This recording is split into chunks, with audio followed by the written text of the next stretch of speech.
Okay, everybody, we're back. Thanks for sticking around. Yes, sir, Rick White here, getting it right. By the way, and you can access these segments, and we'll be adding segments that are not on the radio, some more podcasts very soon, maybe this week. Just go to our webpage, which is Political Viking. That's all one word, politicalviking.com. The Ultima Disruptors, navigating the seas of culture, politics, and history, trying to give everybody information. Our webpage there is chock full of news sources, some things that I put up in the center, and all sorts of news feeds from various places. The Daily Caller, the Daily Signal, PJ Media, Newsbusters, everything on the sides.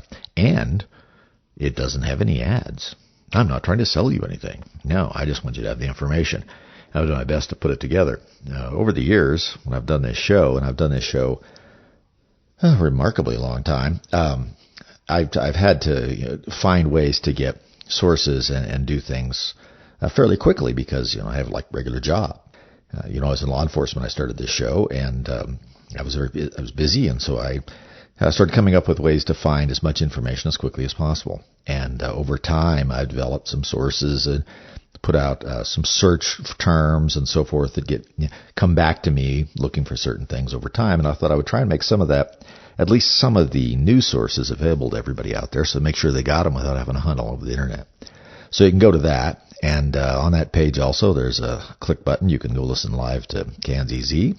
You can click on some of our what says podcasts, and many of them now are segments from the show, and soon there'll be some that are just done specially as podcasts. There's also our YouTube channel. We're just starting out, politicalviking.com. Well, Political Viking is what it's called, and where we discuss some other things in the YouTube channel. I think I'm just trying to test things out there to see how long it is before they shut me down someplace. But please enjoy that. We haven't really pushed it out very much in terms of advertising or anything. I have a hard time figuring that out. I don't really like it very much, but you have to do it, let people know. And we're trying to get it just right. You're never perfect, so at some point you have to say, there you go. Anyway, all that stuff's there, so go there. And if you're interested. As I was saying before about the concept of the citizen dying, it is. And without the concept of citizenship, then we don't really have a country, because a nation state has citizens, doesn't it? I mean, it's as we understand the term. See, one of the things that the rest of the world probably doesn't know, and that would include probably most of people graduating from college now, what it would find is that you cannot understand Western civilization without understanding how important the idea of citizenship is and how relatively rare it is. The citizen is someone who is a part of something. They are an integral part. They have a participation in the running of the society, the running of their country, their city, state, whatever the case may be. And by virtue of being a citizen, they acquire, as I said in the last segment, privileges and immunities, but they acquire certain rights in terms of the conduct of the law and things of that nature. Now, what's unique about our own Constitution, as most of us know, is that our own Constitution is predicated on the idea that no one gives you most of our rights. You hear that all the time. Well, the Constitution gives me the right. No, the Constitution prevents others from taking that natural right away from you. And so that makes us even a little more unique. The Greeks had this idea, but didn't really do as well as we do, frankly.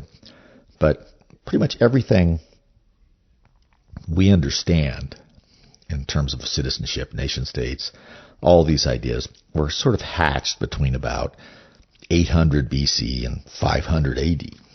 It sounds crazy that they'd be that long, but that's where a lot of these ideas first came from, and they came from the Mediterranean area,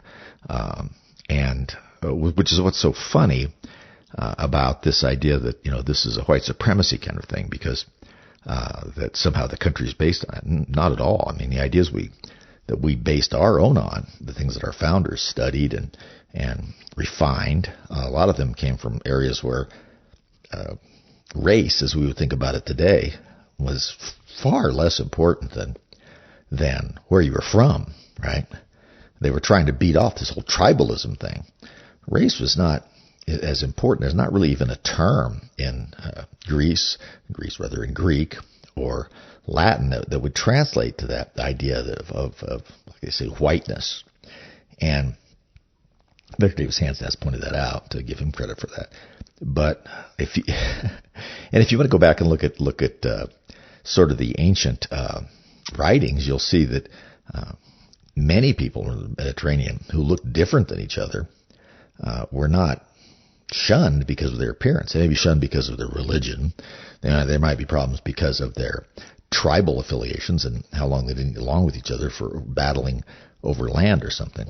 But really the idea of color and that sort of thing was not even secondary, tertiary perhaps. And what's kind of funny about it was that during all this time of the formation of these ideas, the people that were really thought as barbarous, barbarians, and really looked down upon as not knowing what they were doing and scary, were people from really Northern Europe. My ancestors, people in Germany and up towards the Scandinavian countries, these white, blonde, and redheaded were just shocking. People on the Mediterranean tended to be a little darker. They had, a little different complexion and so forth. And these large, barbarous, redheaded, blonde, crazy people up there, those were the barbarians. And so the whole concept is kind of silly, but it makes you sad to think that people know so little. They know so little about their own history, especially really important parts of it.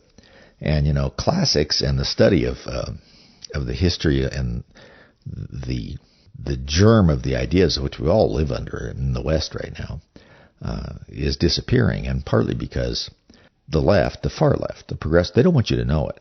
Now, we've reached the stage now where many of the progressives that you see out there don't know it either. I mean, they've not been taught it. They don't know to exclude it because they don't know about it at all, which is maybe even worse. But yeah, we've been removing that from the curriculums for a long time. Not just Western civilization, like the history of America and stuff, but the foundations of Western civilization, because we are unique.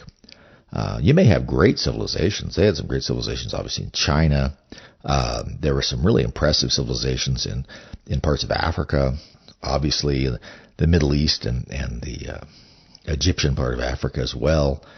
Really some impressive things in there, but nobody really had this idea that, you were something special and participatory because you were, as we think of as a citizen. The idea you were either, a subject, a serf, a noble, some version of that kind of stuff. You felt it was a class of society. And you weren't really part of the decision-making process for the most part. And you had hereditary leaders, or they were chosen by by a bunch of hereditary people who chose another one, this kind of thing. We're very unique in that, and it's incredibly important that our students out there learn that, and they don't. And because of that, they begin to lose what's really a integral part of what keeps a nation both proud of itself, which is a sense of its own history, good and bad, but also just a sense of where you're at. If you don't know where you've been, you don't know where you are, right? And so because of that, you end up, you end up dumb. And that's the first step. And that means that you can be hoodwinked by almost anybody that gives you some idea that's, 1,000 years old, that's failed 100 times in various forms, and introduce it to you as a new idea. Ooh, let's try this. This is different, tried before. And you don't know the difference. That's the scary part of that, right?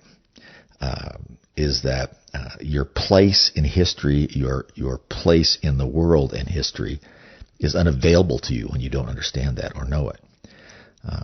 For those of you that are really interested in these school board elections and stuff, we've got to return to some kind of historical perspective being taught in schools. And not just, the United States is bad because of this. I mean, what a ridiculous thing. We'll talk a little bit more about that when we come back.